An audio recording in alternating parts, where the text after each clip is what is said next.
Un cornet de frites à la mi-temps du match de football, un américain frites pour le déjeuner. Les friteries sans sas n'ont jamais eu autant la patate dans la région. À la tête de cette entreprise, Jean-Paul Dambrine, le roi de la frite, qui en a fait sa passion depuis 44 ans.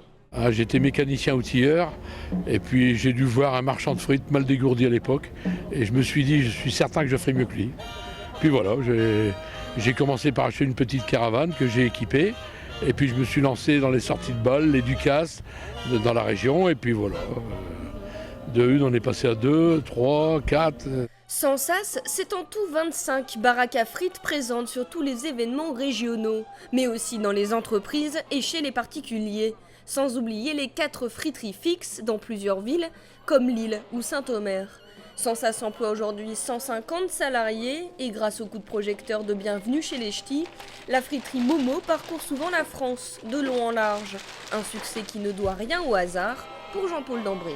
À force de persévérer et d'avoir une conscience professionnelle et toujours travailler, on aboutit. Voilà, je n'ai pas arrêté depuis 40 ans à faire des frites tous les jours.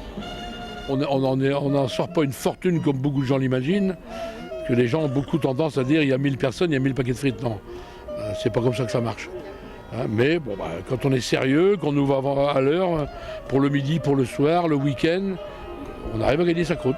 Avant, quand on disait une baraque à frites, les gens souriaient. Maintenant, c'est une profession à part entière. Aujourd'hui, Sans sas peut se vanter de pouvoir nourrir 50 000 personnes en quelques heures. Et oui, la baraque à frites, c'est une recette qui marche.